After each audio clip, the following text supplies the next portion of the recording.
Kali ini Abah Haji Channel sedang berada di rumah. Kebetulan tadi malam sudah menonton acara Dua Sisi di TV One yang membahas masalah metaverse, yaitu dunia virtual yang sekarang sedang ngetren gara-gara adanya perubahan dari Facebook jadi Meta, begitu katanya. Sebelum dilanjutkan, jangan lupa Abah minta like, subscribe, lonceng, dan komennya. Begitu. Untuk selanjutnya mari kita dengarkan dulu apa yang dibicarakan dalam metaverse tersebut. Mari kita ikuti. Selamat malam Mirsa, apa kabar Anda? Mudah-mudahan Anda semua dalam kondisi sehat walafiat. Mirsa, Anda mungkin pernah mendengar kata-kata atau kalimat meta semesta atau metaverse yang sekarang ramai sekali diperbincangkan. Inilah konsep dunia virtual yang kini jadi bahan diskusi di mana-mana. Di mana nantinya di metaverse ini Anda bisa bekerja, bisa bermain games atau bisa berinteraksi dengan siapapun dari belahan dunia manapun tanpa harus berpindah ruangan dari tempat Anda berada. Nah, ini mulai ramai diperbincangkan karena ada beberapa kasus yang juga menarik perhatian, mulai dari pelecehan seksual yang dialami seorang wanita di Inggris di ruang virtual tersebut. Dan kemudian tidak beberapa lama kemudian ada sebuah pernikahan virtual yang digelar di India. Dan yang paling baru adalah pemerintah Arab Saudi yang kemudian membawa tempat paling suci umat Islam ke era metaverse, menciptakan Ka'bah di dunia metaverse. Ini yang kemudian menjadi pro dan kontra. Pemerintah Saudi beralasan bahwa ini akan membawa Ka'bah ke ruang lebih dekat kepada umat muslim agar bisa mengunjungi Ka'bah secara virtual. Namun tidak sedikit juga yang beranggapan bahwa ini akan dengan menghadirkan tempat suci ke metaverse ini bisa merusak agama dan syariat. Benarkah demikian? Kami akan berdiskusi malam hari ini di Dua Sisi bersama saya, Dwi Anggia.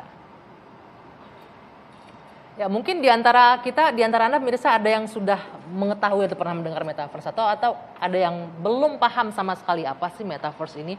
Dan kita tahu metaverse ini merupakan hasil dari kemajuan teknologi yang luar biasa yang tidak bisa dihindari. Tapi pertanyaannya, siapkah kita hidup di dunia virtual? Nah, ini akan jadi bahan diskusi bersama sejumlah narasumber yang sudah hadir bersama saya. Saya akan perkenalkan satu persatu. Dari ujung sana ada Kiai Haji Khalil Nafis dari Komisi Dakwah MUI. Selamat malam. Assalamualaikum Pak Kiai. Waalaikumsalam. Boleh digunakan mic-nya Pak Kiai ya? Waalaikumsalam. Sehat Pak Kiai ya? Oke. Kemudian ada Mbak Devi Ramawati ya, langsung buru-buru pakai masker. Harus pakai masker, kita harus tetap menjaga protokol kesehatan Mbak Devi ya. Siap. Pengamat sosial, selamat malam. Selamat malam Mbak. Sehat ya? Insya Allah sehat. Oke. Kemudian ada Mas Islah Bahrawi, Dir-Ex Jaringan Moderat Indonesia. Selamat malam Mas Islah. Selamat malam. Assalamualaikum warahmatullahi wabarakatuh. Warahmatullahi wabarakatuh. Di ujung sana ada Mas Roy Suryo, pakar telematika ini yang sudah dikenal juga warawiri oleh publik ya. Mas Roy, apa kabar? Alhamdulillah baik. Saya hadir secara nyata loh ini ya. Ini nyata hadir ya, tidak secara virtual. Bukan metaverse-nya. Bukan metaverse. Nah, ini dulu nih harus dijelaskan. Saya mau ke Mas Roy dulu. Apa sih sebenarnya metaverse ini? Mungkin banyak juga orang yang sudah paham, tapi bisa dijelaskan secara singkat si metaverse ini barang apa sih, makhluk apa? Ini sebenarnya impian sejak lama, sejak tahun 60-an. Ya. Tapi waktu itu belum langsung metaverse. Waktu itu yang sudah dipikir ulang adalah hologram terlebih dahulu. Jadi hologram itu orang pengen berpindah dari satu tempat ke tempat yang lain, tetapi fisiknya tidak pindah. Oke. Hanya jiwanya saja yang pindah. Kemudian muncullah teknologi coba kalau orang itu diurai partikel-partikel atomnya dipindah. Tapi kemudian kesulitan. Akhirnya ada teknologi di dunia maya yang namanya teknologi virtual. Virtual itu artinya tidak nyata. Ini maya. Seperti kita masuk ke game. Ya. Kemudian game itu awalnya dari 2 dimensi, 3 dimensi, kemudian masuk ke bisa dimensi ke seberang. Artinya kita bisa bertarung dengan lawan yang tidak kita kenal. Itu ada kita gunakan namanya AI, Artificial Intelligence. Ya. Jadi artinya ada teknologi artificial yang memungkinkan kita itu kemudian masuk ke tempat yang berbeda yang tidak seperti kita. Kalau kita nonton film, Mbak Dwi Anggia dan juga seluruh pemirsa TV Ban, nonton film Avatar, itu paling mudah sebenarnya melihatnya. Karena pemerannya bermain, masuk dia ke satu kapsul, kemudian dia bertarung di alam Avatar, dan kemudian dia perang di sana, menang di sana, dan dia bisa balik lagi. Atau secara singkat, yang nonton Johnny English, itu misalnya, itu juga pakai Google, ya, kemudian dia seolah-olah dia bermain di metaverse. Artinya si pelaku ada di ruangan terpisah. Ruang terpisah berbeda, tetapi dia ada di dunia lain, ya, dunia kayak paralel kita, gitu ya. Ya, ini sebenarnya secara teknologi ada sisi positifnya. Kita sekarang sering masuk ke beberapa museum di luar negeri. Museum di luar negeri itu untuk menjelaskan sejarah, tidak harus kemudian orang masuk dibawa ke bawa buku-buku atau tapi dia sudah bisa menonton benar-benar kejadian, bisa nonton T-Rex, bisa nonton dinosaurus masa lalu kan ketemu gitu ya. Tapi sebenarnya dia cukup menggunakan Google gitu. Nah, teknologi ini akhirnya kemudian diciptakan atau kemarin dikreasi ulang oleh Mark Zuckerberg. Dia menciptakan wahananya. Jadi dia menciptakan wahananya, jadi dia menciptakan tempatnya sehingga saya di sini, Kiai Kofil Hafiz di sana, kemudian orang lain ada di luar negeri, kita bisa bertemulah di wahana itu di wahana itu. Jadi dia smart untuk menciptakan ruang yang artinya bisnisnya. Seperti dunia yang lain sebenarnya bisnis di situ. Ada uang kripto di situ. Kripto itu secara fisik nggak pernah nemu uangnya, tetapi kita bisa dapat keuntungan, bisa bertransaksi, bisa kalah di sana, bisa menang di sana dengan masuk. Jadi ini adalah sesuatu pemikiran yang, tapi ini benar-benar berbeda ya. Artinya tidak bisa dibayangkan seperti teknologi zaman dulu yang orang tua hologram tuh misalnya, bayangan saya dulu juga begitu. Kalau orang naik haji, insya Allah suatu saat kita akan bisa naik haji tapi hologram. Tapi kan hologram tuh, mohon maaf nih, Ka'bahnya tetap di Mekah. Nanti kita akan masuk ke sana sebelum situ. Sekarang kan enggak, Ka'bahnya dibuat di metaverse gitu kan. Gitu. Di dunia virtual tadi. Saya kemarin juga mengkritik ibu kota negara baru gitu ya. Daripada susah bangun mahal, buat aja di metaverse aja gitu. Nah, itu lebih pas. Nah, paling tidak kan ini sudah dapat konsepnya bahwa ini adalah dunia virtual gitu Mas Royan. Ini juga menarik. Saya mau ke Mbak Devi. Mungkin Mbak Devi juga mengikuti ada kasus pelecehan seksual yang dialami seorang wanita asal Inggris yang juga dia seorang peneliti dari si Meta ini sendiri. Begitu 60 detik berada di ruang virtual itu dia mengalami pelecehan seksual. Tidak hanya dari perkataan dan tidak hanya satu orang, tapi beramai-ramai dilakukan orang.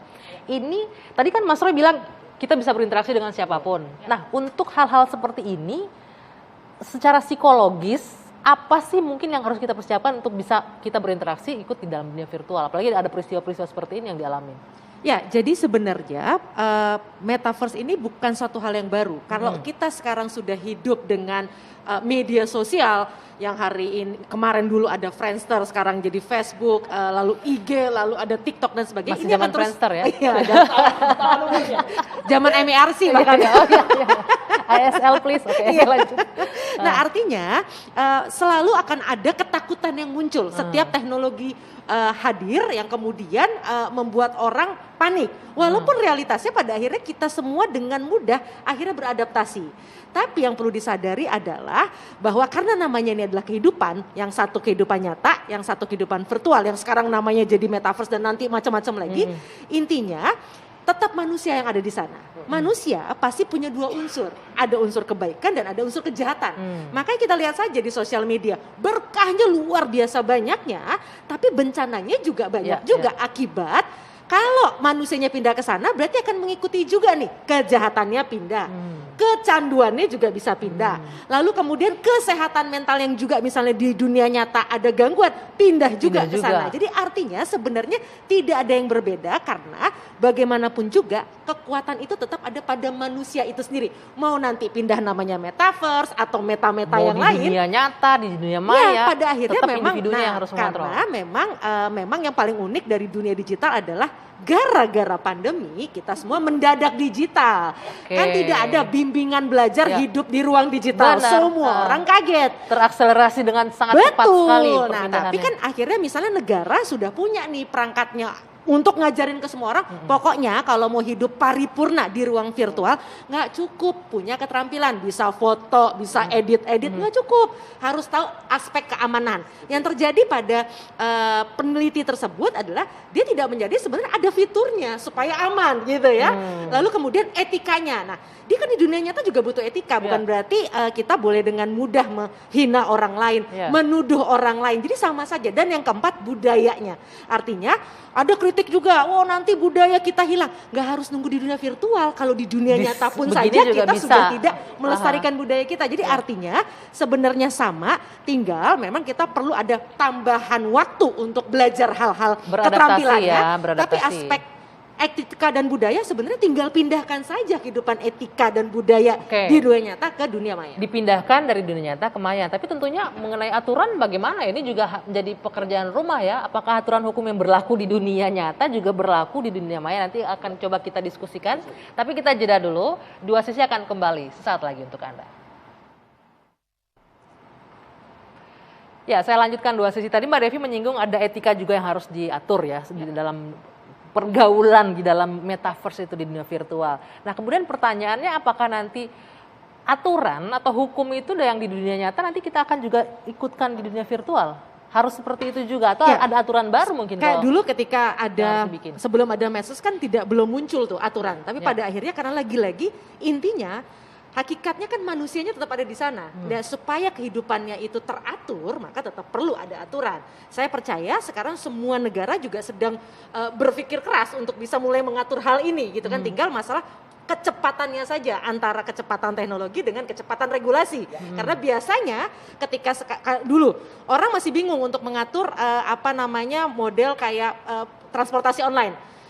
Aturannya belum selesai, sekarang sudah ada kendaraan yang tidak pakai sopir. Jadi memang biasanya regulasi itu agak terlambat. Itu biasa. Karena lagi-lagi manusianya butuh waktu untuk memahami fenomena ini. Nah, ini balik lagi nih sedikit juga. Saya juga tertarik dengan pernyataan Pak Kiai. Tadi menanyakan soal ini pelecehan secara pelecehan atau pemerkosaan? Pelecehan Pak Kiai kita bicara di ruang virtual ini. Tadi kalau Anda menyebutkan secara hukum Islam kan diatur kalau pemerkosaan ya. Hukumnya seperti apa dan yang memenuhi unsur pemerkosaan itu apa kan di hukum Islam jelas. Nah, kalau untuk kasus seperti ini bagaimana Pak Kiai dalam hukum Islam? Kalau pelecehan kan bisa yang non fisik, bisa juga fisik kan pelecehan. Sehingga di alam metaverse bisa terjadi pelecehan. Tapi kalau perzinahan dalam hal ini adalah pemerkosaan, saya pikir tidak terjadi karena ada definisi tersendiri, mohon maaf ya, seperti persetubuhan tersendiri harus fisik dia, tidak bisa dalam fiksi atau khayali. Ini kan terjadi dalam khayali. Oleh karena itu mungkin sebagian hukum etika ya kan atau hukum berkenaan dengan interaksi sosial itu bisa terjadi. Seperti halnya kita juga transaksi itu kan sudah biasa kita melakukan secara online. Cuman metaverse ini kalau yang saya baca itu lebih komprehensif, orang bisa masuk pada dimensi lebih daripada 2 dimensi lah, lebih daripada 3 dimensi sehingga dia bisa masuk seperti alam nyata. Tapi dia hayal karena orangnya tetap di sini, hanya mata saja yang dipindahkan menjadi rasa. Mungkin awal-awal kita tidak bisa merasakan nyaman seperti kita sekarang kalau rapat online awal-awal kan merasa nggak nyaman. Sekarang udah sama dengan hadir langsung orang-orang itu kan soal rasa itu sangat subjektif, butuh kebiasaan sehingga orang bisa mengubah rasa. Tapi hukum tetap, oleh karena itu kalau tadi ditarik kepada hukum ada yang bisa masuk di dalam hukum metaverse, ada yang tidak bisa masuk, termasuk haji itu tidak bisa masuk di metaverse itu. Tapi pernikahan bisa terjadi. Nah, berbicara pernikahan, ini kan di India dia mengadakan pernikahan secara virtual di metaverse dengan cara agama dan kebudayaannya dia. Tapi di Islam sendiri hukumnya gimana untuk pernikahan virtual, bukan melalui misalnya Zoom ya, tapi hadir di dalam dunia virtual itu, di metaverse itu? Saya ingin menceritakan dulu, termasuk beberapa ulama di Indonesia yang menghukumi tidak boleh nikah melalui telepon. Ya, melalui internet, ada yang awal-awal mengatakan tidak boleh. Nah, begitu juga sebagian fatwa di internasional ada. Tetapi setelah bisa memastikan bahwa proses virtual, proses dengan cara teknologi dia bisa memastikan orangnya, bisa memastikan cara akadnya, itu mengasahkan. Karena kan di dalam akad nikah itu beda dengan transaksi ya. Kalau transaksi semua mengatakan boleh. Karena transaksi basisnya adalah muamalah. Al aslu fil muamalah al-ibahah, muamalah itu pada dasarnya boleh. Jadi kita melakukan muamalah karena nggak ada dalilnya itu boleh. Beda dengan ibadah, kita boleh melaksanakan ibadah kalau ada dalilnya. Jadi selama tidak ada dalil tidak boleh ibadah, tapi selama tidak ada dalilnya boleh muamalah, kira-kira begitu. Nah, di dalam nikah banyak orang dan ulama menyebutnya bagian dari ibadah. Oleh karena itu pada saat akad itu harus ada saksi. Kalau muamalah biasa tidak perlu ada saksi. Yang kedua harus dalam majelis yang sama, dalam tempat yang sama. Yang ketiga adalah ittisal, bersambungnya antara ijab dan qabul. Nah, ternyata satu majelis yang dulu dianggap seperti halnya kita di dua sisi ini, sekarang bisa dilakukan dengan cara di metaverse itu. Itu sudah diakui oleh para ulama bagian di satu majelis. Kemudian ittisal, bersambungnya antara ijab qabul, antara penyerahan dan penerimaan itu sudah bisa dimaknai satu dengan model metaverse itu. Artinya bisa dilaksanakan untuk pernikahannya. Tapi saya yakin nggak bisa kawin di metaverse. Ya karena untuk ijab kabulnya bisa. Artinya secara hukum Islam itu nggak apa-apa ya? Bisa dicatatkan. Jadi dengan nikah di metaverse sama dengan sekarang dengan abrol internet katanya orang Arab, dengan cara sambungan internet secara virtual itu sudah bisa di situ tuh umumnya petugas KUA untuk mencatatkan pernikahan. Jadi sekarang umumnya kita nggak usah repot-repot harus datang, tetapi di dalam keputusan Fatwa Majelis Ulama Indonesia Ijtima Ulama akhir 2021 kemarin memang karena ini dianggap sakral, baiknya datang langsung. Ketika tidak bisa datang, bisa diwakilkan. Tapi kalau tidak bisa datang, nggak bisa diwakilkan, merasa lebih nyaman dengan lewat virtual, bisa dilakukan akad dengan secara virtual itu. Jadi lokasi yang diakui itu lokasi virtual itulah, bukan itu lokasi yang berbeda-beda.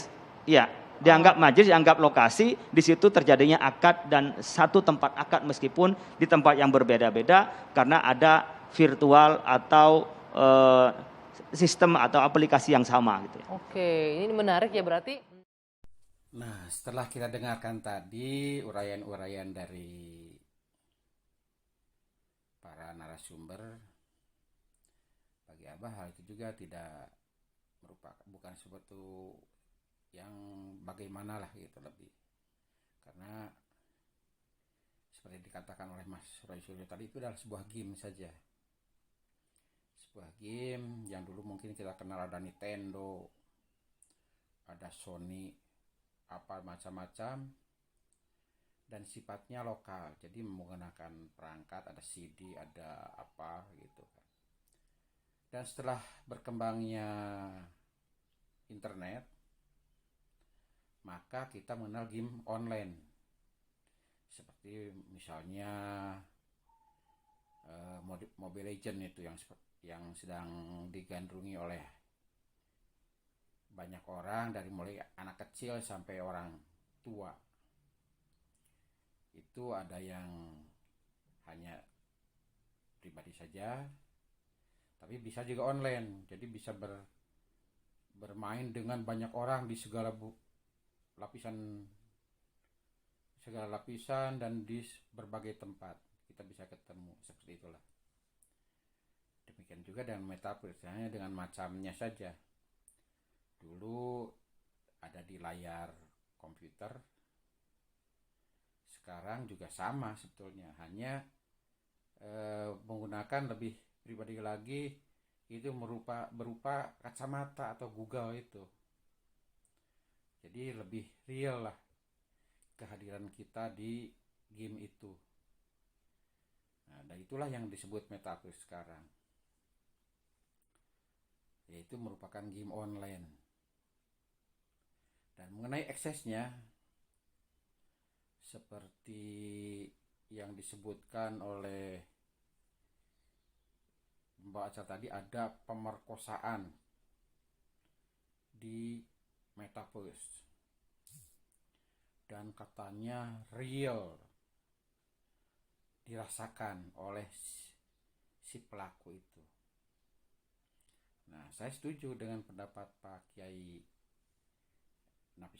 Holil Nafis tadi, bahwa itu tidak nyata. Itu adalah permainan saja, karena tidak ada kontak fisik perkosaan itu. Sehingga ya seperti kita kenal dengan apa istilahnya, onani lah mungkin, atau istilah apa seperti itu. Jadi yang dirasakan itu adalah bayangan kita sendiri. Kita menikmati game itu sehingga dirasakan. Begitu, seperti halnya kita nonton film-film dewasa gitu. Dan masalah metaverse ini atau virtual ini, Abah dulu waktu masih PCD baru tuh, masih baru kan, banyak tuh dijual CD-CD-nya. Dan tahun 90-an lah, 95, 90-an gitu. Dan Abah masih punya satu nih yang sesuai dengan topik sekarang, yaitu sebuah CD nih.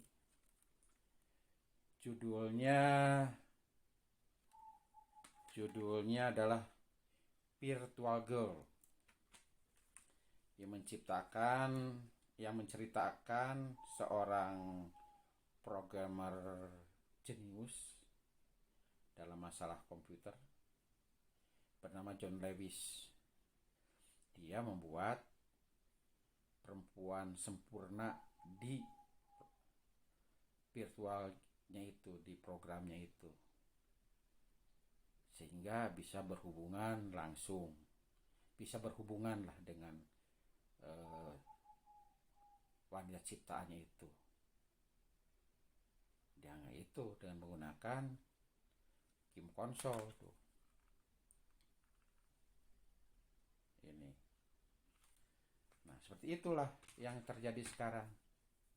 Jadi yang dirasakan itu adalah perasaan kita sendiri, khayalan kita sendiri. Dan mengenai pernikahan, saya setuju sekali dengan pendapat Pak Kiai Holil Nafis tadi. Seperti itulah. Jadi kalau dulu kan kalau tidak bisa datang kan pakai surat kuasa, surat apa gitu. Sekarang diwakili dengan video call yang diejawantahkan secara virtual, yaitu melalui metaverse itu. Jadi gitu dulu sementara. Kita dengarkan uraian berikutnya yang menyangkut masalah ibadah haji.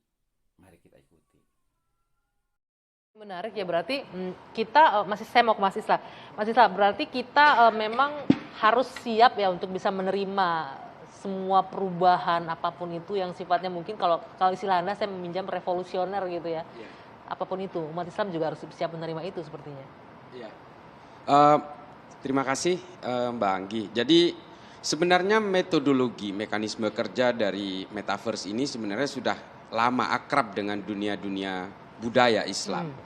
Misalnya Maulidan misalnya. Maulidan ini kan sebenarnya berusaha menghadirkan Kanjeng Nabi dari zaman dulu ke hari ini. Ya. Artinya dia berusaha mempull out memori romantik menghadirkan Nabi ke hari ini ketika acara itu dilaksanakan. Ini kan konsepnya sama sebenarnya. Berusaha menarik masa lalu ke sini, berusaha menarik yang jauh sehingga menjadi dekat. Far to be close gitu. Nah, ini kan sebenarnya konsep metaverse. Persoalannya adalah oleh mereka sebagian orang Islam di Indonesia yang mengharamkan maulid berdasarkan tafsir-tafsir dari ulama Saudi yang dianggap kafir, wayang dianggap bid'ah, maulid dianggap bid'ah, budaya-budaya lokal kita dianggap bid'ah, kearifan norma moral kita itu dianggap bid'ah.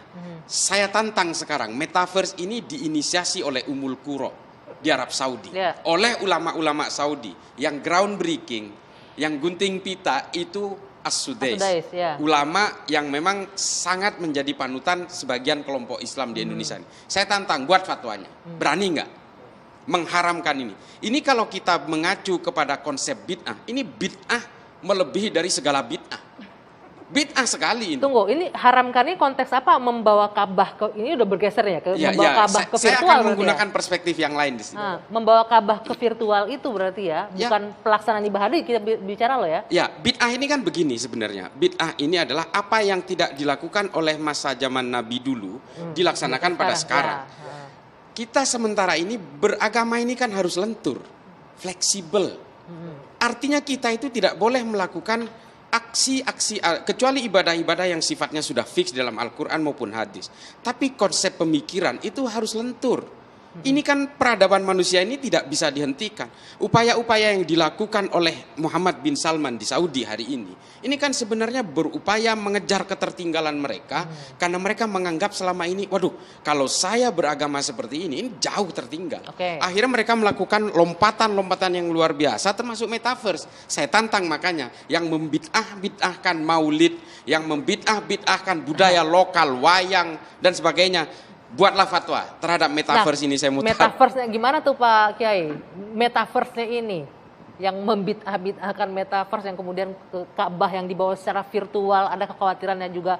Saya mengutip ini pendapat dari banyak orang ya, ada merusak syariat dan agama dan lain-lain. Kalau jadi ada orang yang bid'ah seperti tadi Mas Islah, setiap yang baru itu diharamkan.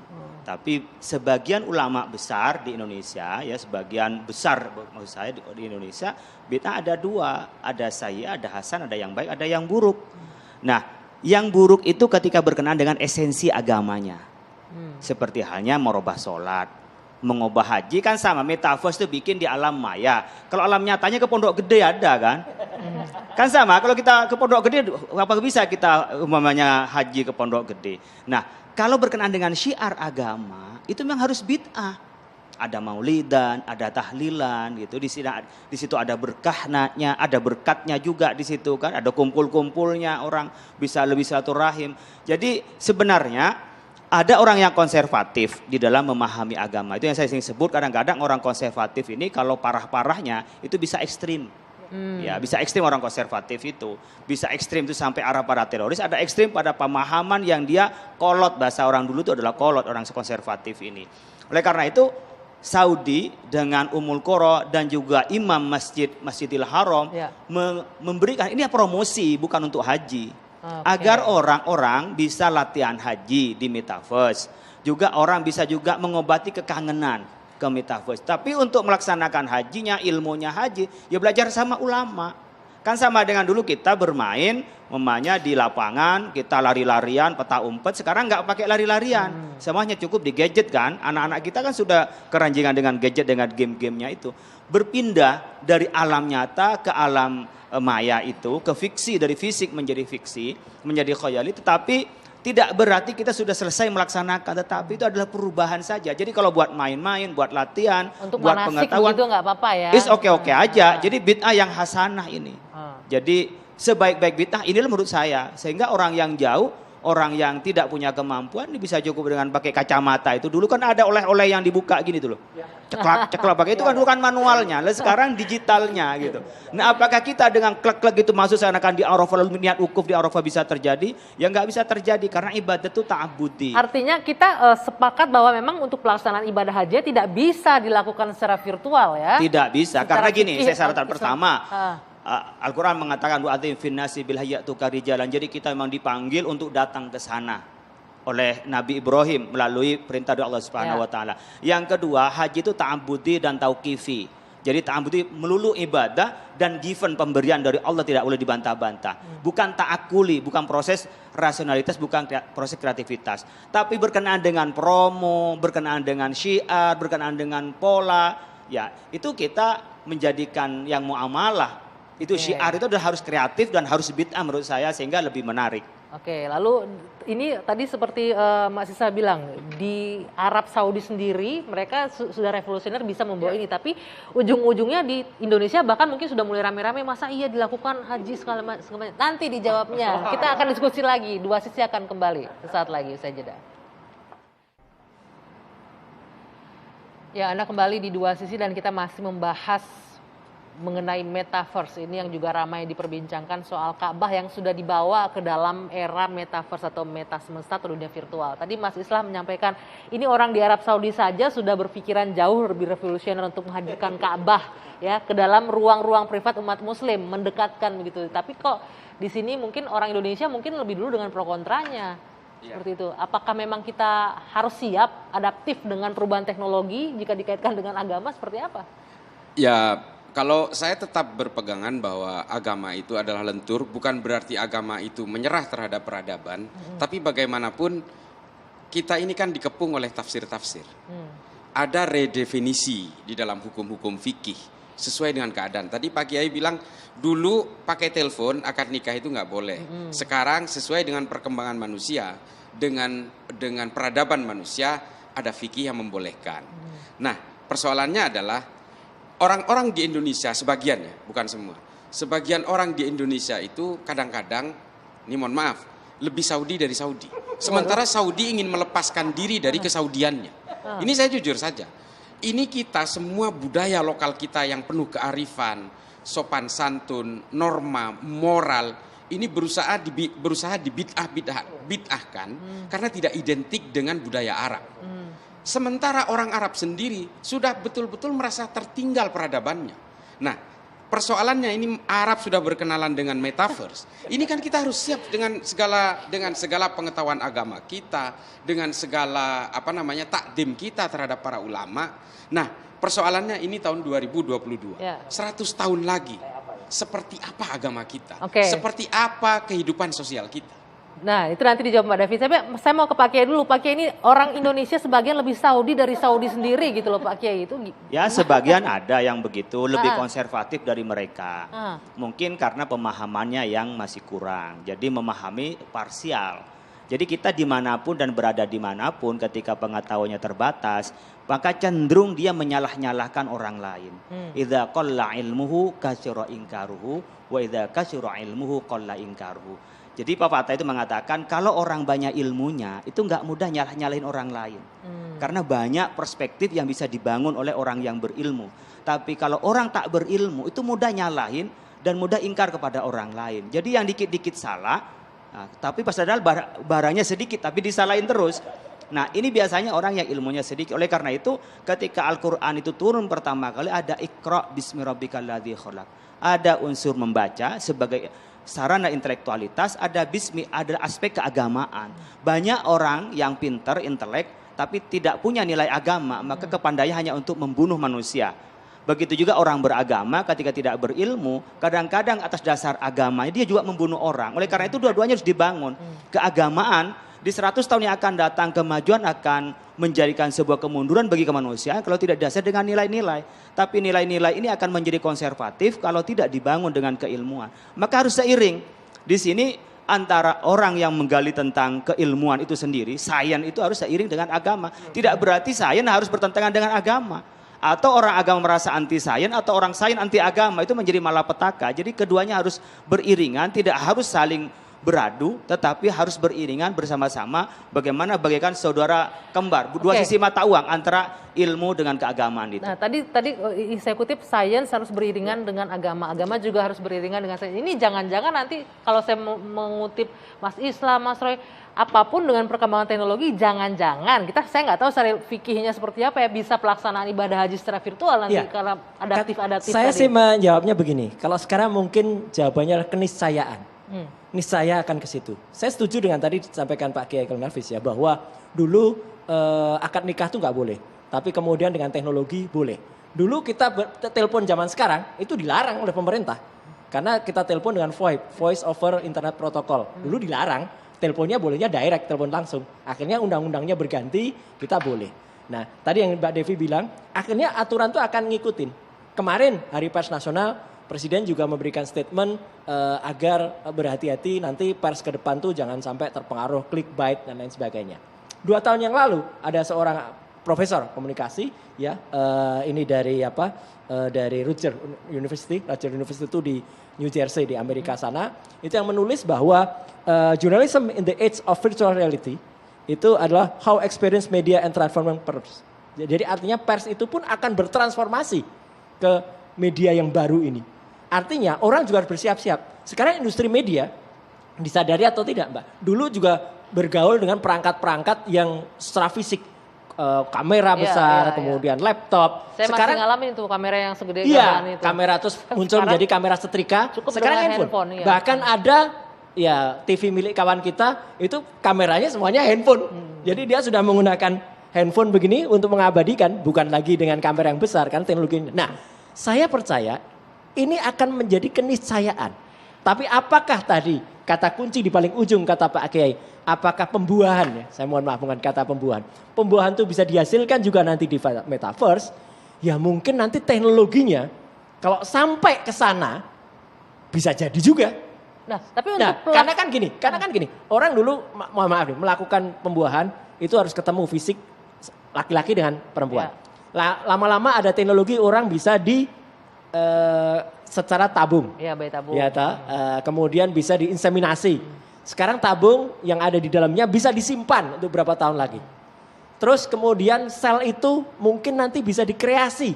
Sudah ada teknologi ini semua masih apa namanya debatable ya. Cloning masih belum boleh orang cloning, tapi kan itu masih fisik, masih ada zatnya. Oke, tapi kalau kan untuk lama-lama kayak dinosaurus bisa dihidupkan lagi. Nah, kayak gitu. Tapi untuk keniscayaan Anda bilang untuk pelaksanaan ibadah secara virtual. Keniscayaan menurut Mas Roy ya. Keniscayaan Tapi akhirnya akan terjadi. untuk Pak Kiai? Gitu. Karena tadi dibilang harus adaptif antara agama dan sains dan agama. Untuk pelaksanaan ibadah haji virtual? Di agama itu ada yang sabit, ada yang mutatawir. Jadi ada yang tetap nggak boleh berubah, ada yang sifatnya itu dinamis. Nah, yang tetap ini seperti halnya akidah, esensi beribadah itu tetap tidak boleh berubah. Orang sholat itu dia berubah dengan bahasa yang lain, ruku diubah dengan yang lain itu dia sabit nggak bisa. Tetapi sarana memanggil orang untuk sholat itu bisa pakai beduk gitu loh. Bisa pakai adzan kan gitu. Bisa memberitahu dengan yang lain itu bisa, syiar-syiarnya bisa dilakukan. Demikian juga ketika kita bicara berkenaan dengan ibadah, makanya ibadah haji nggak bisa digantikan. Dulu memangnya ketika kami mau masuk tahun 2003 itu ke Masjidil Haram, itu nggak boleh bawa kamera loh, diperiksa oleh polisi. 2008 saya berangkat lagi haji itu, siapa yang mau bisa meriksa semua bawa HP ke dalam? Saya bisa melarang untuk foto-foto depan Ka'bah. Jadi ini dari Saudi sendiri dan di kita yang awalnya dulu mungkin orang bisa mengharamkan dengan gambar-gambar, sekarang gimana bisa mengharamkan? Kan bagian dari kenangan itu. Jadi hal-hal yang tidak merusak kepada asli akidahnya, pada dasar ibadahnya, dan juga tidak merusak terhadap kehormatan manusia. Cloning itu kenapa bisa diharamkan? Selamanya akan diharamkan. Kenapa? Karena merusak kemanusiaan. Kita ada namanya hifdzun nasl, memelihara keturunan dalam maqasid tujuan syariah. Ketika ada orang di cloning, lalu dicampur dengan jenis kelamin lain, kemudian beranak dengan prostitut, orang kan aja tidak ada pernikahan. Kemudian keturunan siapa tidak tahu. Kehormatan manusia sama dengan kehormatan binatang nantinya. Nah, ini tetap dilarang di dalam Islam. Mau maju seperti apapun teknologi, di sini butuhnya kemajuan teknologi harus diiringi dengan nilai-nilai agama, sehingga manusia tidak hancur karena kemajuan teknologi, tapi juga jangan sampai manusia ini konservatif, mundur karena tidak bisa menerima terhadap kemajuan teknologi. Itulah yang saya menjembatkan tadi itu bagikan dua sisi mata uang antara sains dengan agama. Jangan sampai saling membunuh, jangan sampai saling mengalahkan, tetapi beriringan untuk kemajuan manusia dan memudahkan kehidupan. Jangan sampai di masa teknologi begini untuk mudah hidup, itu kita menjadi sulit gara-gara kita beragama. Nah, tapi bisa terjawab ya kalau Mas Roy bilang pelaksanaan ibadah haji virtual itu keniscayaan, bisa kita firm untuk bilang tidak bisa kalau sesuai dengan fikih dan akidah agama. Sampai sekarang saya dan beberapa teman ulama mengatakan sampai sekarang dan sampai kapanpun tidak bisa dilakukan di virtual karena tempatnya nggak bisa dipindahkan. Nah, ini balik lagi nih, saya menyinggung yang Mas Islah sampaikan tadi, kalau di Arab Saudi sendiri orang sudah mulai revolusioner, tapi di Indonesia bahkan mungkin sedikit banyak yang masih menolak atau istilahnya lebih Saudi dari Saudinya sendiri gitu ya. Nanti saya ingin ke Mbak Devi, apa sih secara sosial masyarakat itu seperti apa? Apakah memang tidak bisa menerima hal-hal yang sifatnya baru, tidak terbiasa dan lain-lain? Tapi nanti kita jawab. Kali ini Mbak Abah Haji Channel juga setuju dengan pendapat Pak Kiai Khalil Nafis bahwa yang namanya ibadah mahdoh itu tidak bisa digantikan. Jadi harus dilakukan secara fisik, seperti sholat, puasa, dan juga haji. Karena sudah ditentukan waktu dan tempatnya. Jadi jelas bukan keniscayaan, tapi mustahil dilakukan secara sah di dunia virtual, kecuali sebagai alat latihan pengenalan. Itu bisa dilakukan di dunia virtual, bahkan mungkin lebih baik lagi di dunia virtual karena secara itu manasiknya real lah, terasa real lah, walaupun sehingga pengenalan waktu kita berkunjung ke sana akan lebih baik lagi dibandingkan dengan manasik misalnya di lapangan atau di satu tempat yang hanya juga sama, walaupun bukan virtual tapi kan tiruan, tidak bisa menjadi sah kita tawaf di satu tempat dengan tiruan Ka'bah, tetap aja bukan ibadah haji. Itu hanya latihan manasik haji begitu. Jadi bukan keniscayaan seperti kata Mas Roy, tapi sebuah kemustahilan. Itu seperti halnya perang. Apa mungkin dengan perang di dunia virtual terus secara politik diakui kemenangannya? Kan tidak. Jadi jelas harus salah fisik. Walaupun dunia virtual bisa kalau dihubungkan ke secara remote control ke alutsistanya ya bisa dipakai perang. Tapi itu hanya sebagai sarana aja untuk mengendalikan alutsista sehingga manusianya tidak ikut seperti istilah drone sekarang. Gitu. Jadi jelas lah, sekali lagi bukan niscaya, tapi mutlak ibadah haji itu harus hadir ke sana. Begitu saja pendapat Abah untuk kali ini. Masih bersama dua sisi, Mbak Devi, tadi disebutkan Mas Islani lagi-lagi yang cukup menggelikan. Nih orang Indonesia kadang tuh lebih Saudi dari Saudinya. Apa yang menyebabkan? Apakah memang karena kita tidak bisa menerima hal-hal baru atau hal-hal yang berbeda dari kebiasaan-kebiasaan kita? Atau ada memang ketakutan untuk menerima hal-hal yang di luar?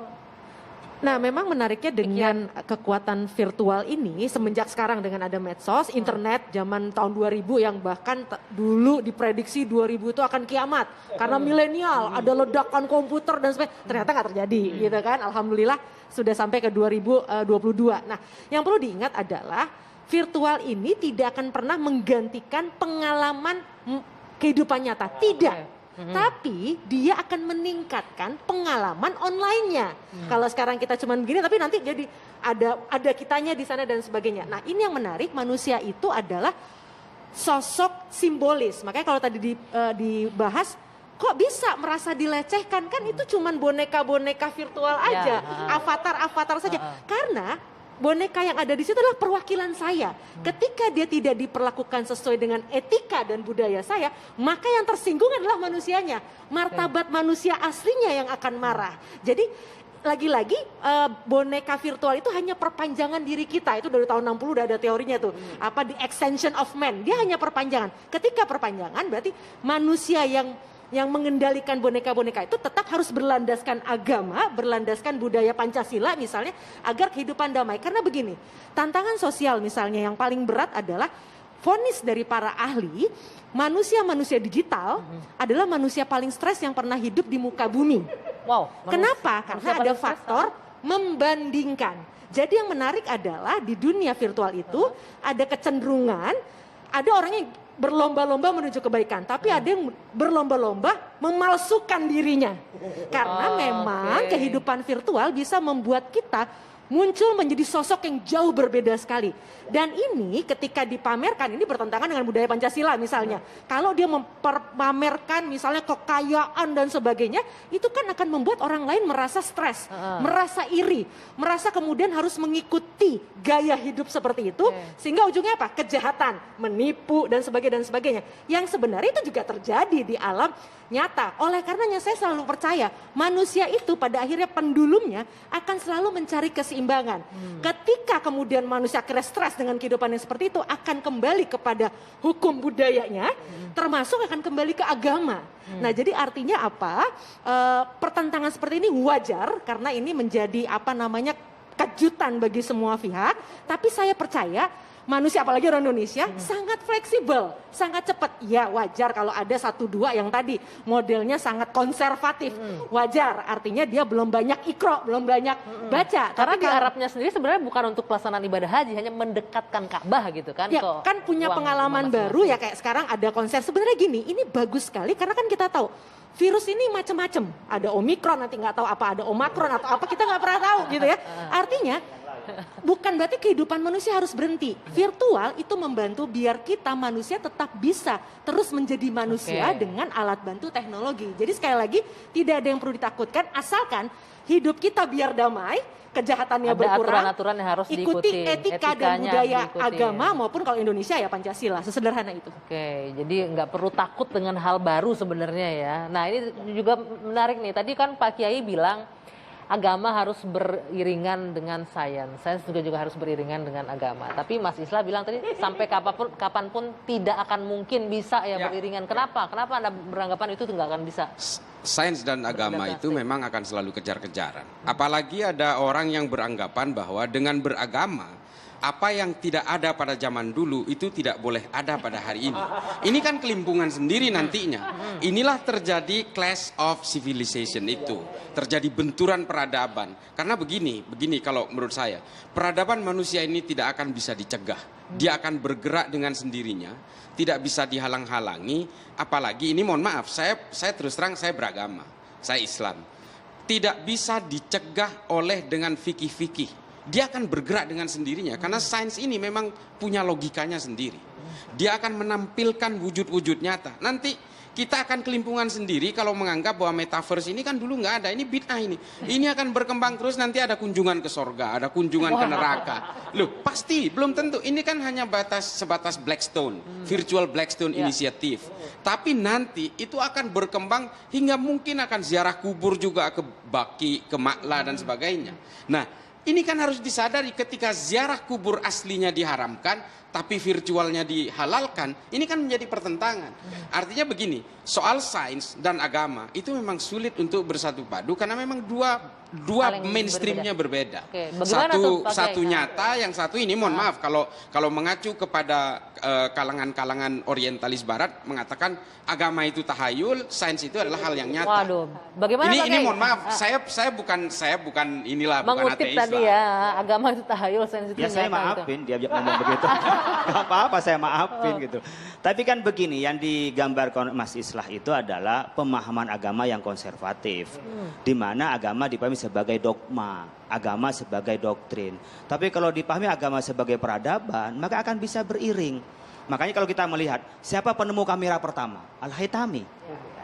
Itu sebelum Barat itu menemukan tentang kamera loh. Dan dia pada saat di penjara, dengan gelap itu dia mencoba tes dengan lilin itu menemukan kamera. Dia seorang ulama. Penemu bedah pertama kali siapa? Ibnu Sina. Ya. Dia adalah ulama. Jadi kalau kita ngelihat dengan kemajuan sains tidak bisa beriring, itu adalah trauma yang ada pada Renaissance ketika itu dikuasai oleh gereja, menganggap gereja terlalu mengungkung terhadap intelektualitas. Islam nggak pernah mengkungkung. Tapi bagaimana- Kecuali pemahaman orang yang menjadi dogma itu mengkungkung dirinya sendiri sehingga dia tidak bisa maju, tidak bisa berperadaban. Tapi Pak Kiai, sebagian ustadz termasuk ulama hari ini mengatakan kekeh luar biasa bahwa bumi ini datar. Itu sebagian kecil, nggak banyak, sebagian kecil kok. Ya Kalau ini kan persentasenya kecil. kontra sains. Dia menggunakan agama untuk melawan sains. Sementara sains ini lebih eksak gitu loh. Nah ini kan menjadi persoalan. Kalau kita baca bukunya Richard Dawkins misalnya, God Delusion. Dia membuktikan bahwa Tuhan itu tidak ada. Dia mengatakan bahwa Tuhan itu diciptakan oleh manusia sendiri dengan mengurai melalui urat-urat saraf manusia. Nah ini kan tantangan terbesar buat agama sebenarnya.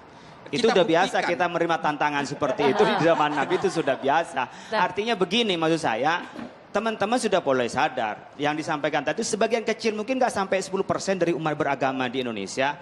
Dan itu selalu ada orang yang berpikir konservatif, ada. Selalu tuh setiap kehidupan manusia siklus pasti ada. Dan sekarang sudah mulai disadari. Beberapa pesantren saja sudah melalui integratif ya tentang pengajaran agama dan umum. Sekarang UIN itu sudah nggak di IAIN. Sudah ada umumnya, ada agamanya. Begitu juga di perguruan tinggi seperti UI itu sudah ada agamanya. Di UGM. Jadi sekarang ada kesadaran bahwa agama itu harus beriringan dengan sains, dengan ilmu pengetahuan. Makanya tadi yang kecil-kecil akan terkikis, mereka akan ketinggalan. Tapi Kenapa? pakai Memahami tadi agama sebagai Mas dogma saya itu. bilang pasti kedepannya akan lebih sering terjadi benturan-benturan perkembangan teknologi dengan fikih yang Islam yang kita Yang punya. berbenturan itu orang yang memahami agama sebagai dogma, sebagai doktrin, sebagai sebuah aturan yang tidak boleh diubah, yang konservatif, yang kolot itu, yang tadi ziarah kubur tidak boleh, umpamanya maulidan tidak boleh. Ini yang akan repot, hidup beragamanya repot banget. Tapi bagi orang yang punya pengalaman, punya pengetahuan, maka dengan kemajuan itu menjadi sarana mereka lebih maju. Bagaimana mereka melakukan umpamanya pengajaran seperti halnya manasik, tidak perlu datang, cukup dengan metaverse itu. Kami sekarang mengajar, bisa saya ngisi di Amerika, saya ngisi di Jepang, teman-teman. Saya nggak perlu pergi. Tahun 2017, saya itu untuk ngisi pengajian, saya berangkat ke Jepang. Untuk ngisi di Australia, saya keliling, itu 8 kota Australia sampai New Zealand. Selama 1 bulan, di bulan Ramadan 2011 saya datang. Ramadan yang lalu saya keliling itu, pagi saya ngisi di Amerika, siang saya ngisi di Jepang. Tapi virtual semua. Dengan pakai Zoom Iya. itu tadi. Jadi sebenarnya kalau kita dinikmati, agama beriringan. Tapi sebagai doktrin yang tadi disampaikan Mas Islah, sebagian teman kita yang memahami agama itu tekstualis Iya. saja, Oke. itu yang akan repot berhidupnya itu. Saya juga- Agama tidak bikin mudah, tapi bikin sulit gitu ya. Tambah sedikit, Pak. Kalau saya sih percaya bahwa meskipun dikatakan sulit, nggak pernah ketemu, tapi insya Allah teknologi itu akan semakin mendekatkan pemahaman kita. Contohnya begini, dulu mungkin kita hanya percaya kalau dicerita-cerita, oh dulu ada Nabi Musa yang bisa membelah lautan. Mungkin sekarang lagi dicari, apakah mungkin waktu itu peristiwanya terjadi bersamaan dengan tsunami. Sehingga ketika Wah. terjadi tsunami, itu muncul. Atau di kepercayaan lain, ketika di Kristen misalnya ada soal tragedi Sodom and Gomorrah. Ya, sekarang sedang diteliti, ada di mana itu? Apakah ada di Laut Merah? Atau ada di mana? Dan teknologi mendekatkan. Ada teknologi namanya LiDAR, Light Emitting Detection and Ranging. Dan sekarang teknologi itu dipakai untuk TAA. TAA itu Traffic Accident Analysis. Jadi artinya yang tadinya tidak ada, kemudian secara teknologi itu kecelakaan-kecelakaan bisa dimunculkan kembali dengan menggunakan teknologi, dan itulah kemudian dicari Oke. di mana Harapannya cuma tragedi satu, itu mudah-mudahan mendekatkan jangan itu. sampai Ya. pemikiran-pemikiran yang sempit itu menguasai ruang virtual. Persis, Mari setuju. kita banjiri ruang virtual dengan pemikiran-pemikiran terbuka yang mendekatkan antara agama dan sains. Apa yang perlu disiapkan? Agama inklusif. Apa yang perlu disiapkan orang untuk bisa siap masuk ke dunia virtual, Mbak Devi? Tadi harus 4 satu individu. paket itu jangan sampai lepas, jangan cuma mikirin keterampilannya, tapi juga tadi keamanan digitalnya, lalu kemudian etika dan budaya. Tapi sekali lagi, jangan biarkan orang-orang dengan pikiran tertutup menguasai ruang digital, apalagi menguasai metaverse. Oke, baik. Terima kasih sekali. Ini menarik sekali, luar biasa. Terima kasih Pak Kiai Khalil Nafis. Mbak Devi, terima kasih. Mas Isra, terima kasih. Mas Roy, terima kasih. Mudah-mudahan diskusi kita malam hari ini bisa mencerahkan penonton dua sisi malam hari ini. Akhirnya saya harus akhiri. Saya Dewi Anggia, selamat malam. Sampai jumpa.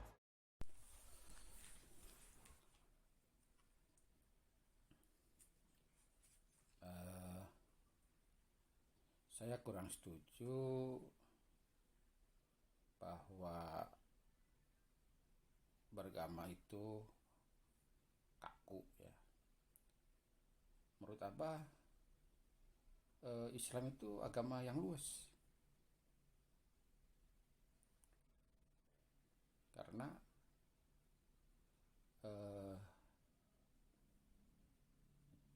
jangan mengukur dengan ibadah ritualnya. Semua agama juga pasti kaku mempertahankan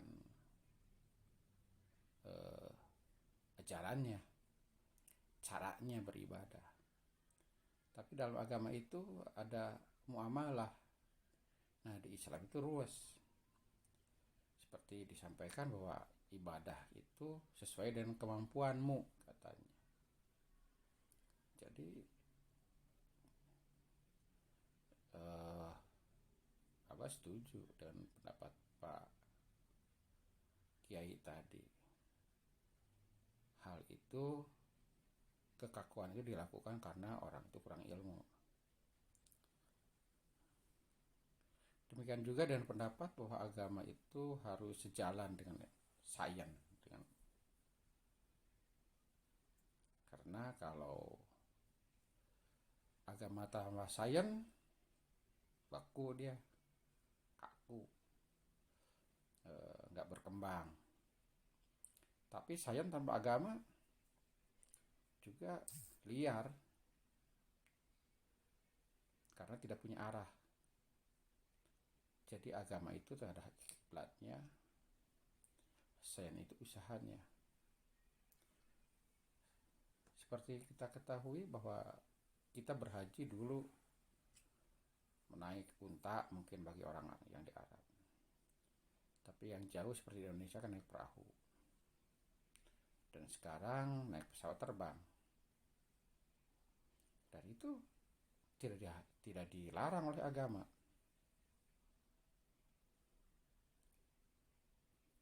Karena itu hanya sarana muamalah. Dan kalau kita telah lebih dalam, bahwa dalam Al-Quran ada itu dasar-dasar teknik pesawat terbang itu. Kalau tidak salah di surat Al-Anbiya dinyatakan bahwa Nabi Sulaiman itu bisa mengendalikan angin.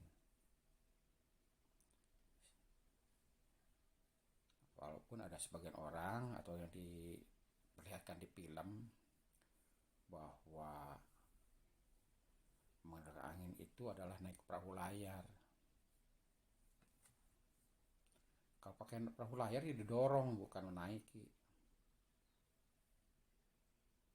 Sedangkan kalau pesawat terbang kita menaiki angin, mengendalikan angin. Gitu. Jadi betul bahwa agama dan sains itu harus sejalan. Keduanya harus bermanfaat bagi kehidupan manusia. Nah, sekarang kita bicara masalah virtual.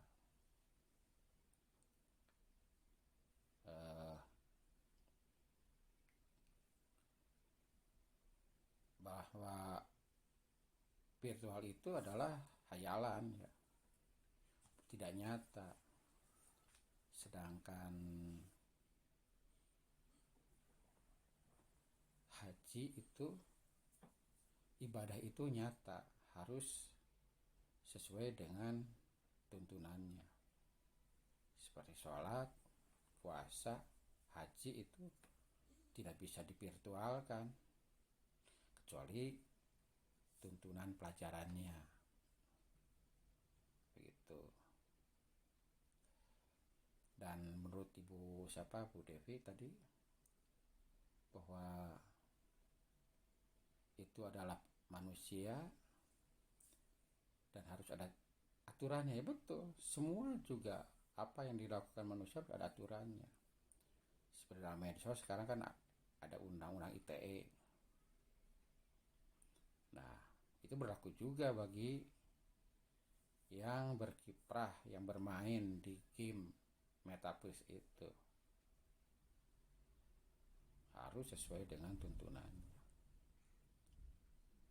Dan apabila ada penyimpangan, seperti contohnya ada yang diperkosa dan dikatakan bahwa orang yang diperkosa itu merasa, itu bukan merasa secara fisik, tapi perasaan dia terbawa oleh adegan itu, oleh game itu, sehingga terasa lah itu. Karena hal itu sama aja dengan masturbasi. Jadi rasa yang ikut, yang bicara, bukan fisik. Jadi setuju dengan kata Pak Kiai bahwa nikahnya bisa secara virtual, tapi kawinnya tidak bisa. Walaupun disampaikan tadi ke Mas Roy bahwa ada kawin tabung, anak tabung itu gitu, dengan inseminasi atau apa, tetap aja bayi tabung itu asalnya dari, dalam hukum Islam yang dibolehkan adalah sperma ayahnya atau suaminya dan indung telur dari istrinya. Itu syarat boleh menggunakan bayi tabung, cara bayi tabung, teknologi bayi tabung. Tapi tidak boleh dengan sperma orang lain misalnya. Tidak bisa. Karena akan merubah nasab. Gitu. Jadi saya tetap bahwa haji itu bukan haji di metaverse itu bukan keniscayaan tapi mustahil. Karena apa? Karena kita butuhkan kehadiran. Seperti contohnya perang juga. Apa bisa kita menyatakan perang dengan negara mana gitu? Tapi di virtual. Kalah menangnya menentukan keputusan politik. Kan tidak mungkin. Perang itu yang fisik. Siapa kalah, siapa menang. Di dunia nyata, bukan di dunia virtual. Kalau di dunia virtual ya game, seperti banyak itu Mobile Legend apa itu kan virtual itu. Menang ya menang, kalah yang kalah ya sudah selesai di situ. Nah, jadi virtual tidak mustahil lah menggantikan dunia nyata, mewakili dunia nyata. Sekarang katanya ada rudal, drone lah, dikendalikan secara jarak jauh, tetap manusia yang mengendalikan, tetap drone-nya pergi dikendalikan dari jauh, virtual juga sebenarnya, tapi tanpa, walaupun ada kecerdasan buatan, tetap aja koordinatnya apanya harus ditentukan oleh manusia. Dia tidak bisa jalan sendiri. Begitu. Jadi haji itu adalah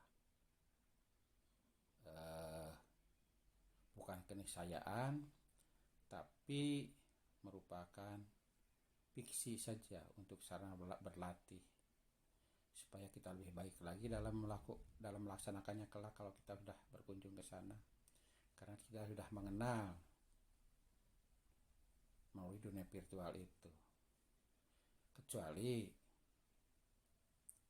kalau teknologinya sudah bisa mencapai pintu ajaibnya Doraemon, nah itu baru lah setuju bahwa berangkat haji tinggal buka pintu, masuk, nyampe ke Mekah. Nah kalau itu terjadi, itu baru bisa dikatakan keniscayaan bahwa satu saat teknologi pintu ajaibnya Doraemon akan tercapai. Itu karena kita bisa menghilangkan batas-batas dimensi ya. Kita bisa ngelangkah kemana saja tanpa pakai kendaraan lain, tinggal buka pintu, tinggal ngelangkah. Kalau dalam buku komik zaman dulu, waktu zaman saya itu ada ilmu melipat bumi. Wah, sekejap bisa sampai kemana yang tuju. Ada juga CP Amin atau apalah gitu dalam dunia persilatan zaman saya buat komik dulu tahun 70-an. Jadi begitu, virtual ya virtual, fakta ya Pak. Dunia nyata ya dunia nyata. Tidak akan bisa saling menggantikan, tapi bisa saling melengkapi untuk menambah pengalaman manusia. Nah, saya setuju kalau misalnya sekarang kan ada Pakistan atau di dunia barat sana kuliah secara virtual, daftar nggak usah datang lagi ke kampus, tinggal kita pilih mata pelajarannya, kita pelajari, setelah itu minta ujian, lulus ya kita bisa dapat gelar akademik kayak apa kayak ijazah apa kayak. Nah itu sih, itu mungkin itu niscaya itu. Seperti walaupun belum sampai ke sana UT lah di kita, Universitas terbuka udah ke sana. Walaupun mudah-mudahan ke depan UT itu, Universitas terbuka itu akan menggunakan metaverse. Jadi tidak perlu ada lagi tutorial. Jadi langsung bisa ketemu dengan dosennya secara virtual. Demikian saja tanggapan Abah mengenai